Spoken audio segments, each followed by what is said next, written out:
झारखंड में कांग्रेस के बीच में सब कुछ ठीक नहीं चल रहा। वित्त मंत्री राधा किशोर सिंह लगातार पार्टी की जो नई कमेटी बनी है और प्रदेश अध्यक्ष पर लगातार उस सवाल उठा रहे हैं। जो जम्बो कमेटी है उसको लेकर निशाना साध रहे हैं और इसके विरोध में उनके जो बेटे हैं उन्होंने एक तरीके से अपने पद से इस्तीफा भी दे दिया है। लेकिन केवल ये पार्टी के अंदर नहीं बल्कि सरकार को लेकर भी जिस तरह से कांग्रेस और जेएमएम के बीच में चल रहा था चुनाव में, आपने देखा असम चुनाव के जब जेएमएम वहां पर चुनाव लड़ रही थी तो लगातार जो है कांग्रेस जो है तीखा बयान दे रही थी अपने ही सरकार के खिलाफ। तरह तरह के आरोप लगाए जा रहे थे, बालू से लेकर तमाम चीजों को लेकर। लेकिन बात फिलहाल कांग्रेस की प्रदेश कमेटी को लेकर करेंगे। अब जो है राधा किशोर सिंह जिस तरीके से मीडिया हो या सार्वजनिक मंचों पर चिट्ठी लिखकर अपना विरोध जता रहे हैं, सरकार के अंदर की बातों को लेकर भी वो जिस तरीके से नाराजगी जताए हैं कि कैबिनेट में जब ये बात मगही भाषा और ये तमाम भोजपुरी और इसके लेकर आई, पार्टी ने उस पर क्या स्टैंड लिया, ये तमाम चीजों को लेकर वो सवाल पूछ रहे हैं। इस पर अब कांग्रेस के जो विधायक हैं अनूप सिंह, उन्होंने कहा कि भाई कांग्रेस एक तरीके से बिना नाम लिए हुए, आज उनके बयान अखबार में सुर्खियां है कि कांग्रेस में होना और कांग्रेसी बनकर रहना दोनों में अंतर है। कहीं ना कहीं निशाने वित्त मंत्री की तरफ है। कहा जा रहा है कि भाई उसके बयानों को लेकर वो कह रहे हैं कि इस तरीके से जो है वो अभी कांग्रेस के जो परंपरा है या पार्टी के अंदर उससे एक मिलजुल कर नहीं रह रहे हैं या उसको नहीं सीख पा रहे हैं, इसलिए वो सार्वजनिक मंच पर इस तरह की बात कह रहे हैं। वो कह रहे हैं कि जिस तरीके की जंबो कमेटी तो बना दिया गया है, जब आप प्रदेश अध्यक्ष को कह रहे हैं कि 8x8 के कमरे में जब आप खुद बैठते हैं तो ये बड़ी कमेटी बैठने की भी जगह आपके पास नहीं है और इतनी बड़ी कमेटी आपने बना लिया।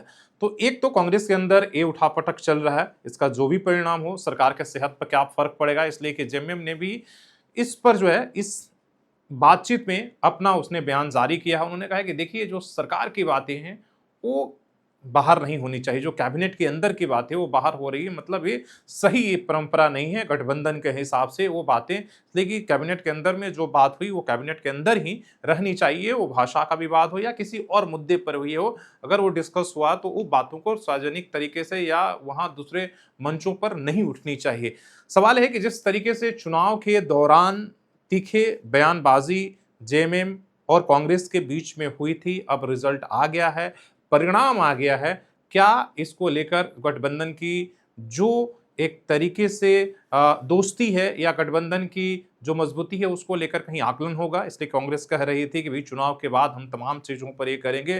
तो क्या इसलिए कि सामने राज्यसभा का भी कहा जा रहा है कि सीटों को लेकर भी होगा, तो क्या कोई सौदेबाजी होगी या सरकार चलेगी या कांग्रेस क्या अपनी रणनीति, जिस तरीके से आप देखते हैं कि रिजल्ट के बाद अपने इंडिया गठबंधन के जो पुराने पार्टनर थे डीएमके जिसके साथ वो सरकार में रही उसको कांग्रेस ने छोड़कर नई पार्टी टीवीके के साथ चली गई है, इसलिए कि वो देख रही कि आने वाला भविष्य जो है हमारा टीवीके के साथ है। और उसी तरीके से आप देख रहे हैं कि कई जो पार्टियां कांग्रेस के विरोध इंडिया गठबंधन में कर रही थी, ममता बनर्जी हो, अरविंद केजरीवाल हो, उस या पहले आपका महाराष्ट्र में, उन तमाम लोग जो है अब कांग्रेस के एक तरीके से साथ चलने के लिए तैयार हो गए हैं। वैसे में क्या हेमंत सोरेन जो है क्या कांग्रेस के साथ चलेंगे, कांग्रेस को लेकर चलेगी यह सरकार, या ये पार्टी के अंदर जो झारखंड कांग्रेस के अंदर चल रहा है इसके सरकार के पर भी सेहत पड़ेंगे? इसलिए कि सरकार को लेकर भी बयानबाजी हो रही है, अपनी नाराजगी कई लोग जता चुके हैं जो कांग्रेस के कोटे के मंत्री हों या विधायक हों। तो ये तमाम चीजें हैं। तो चुनाव के बाद आने वाले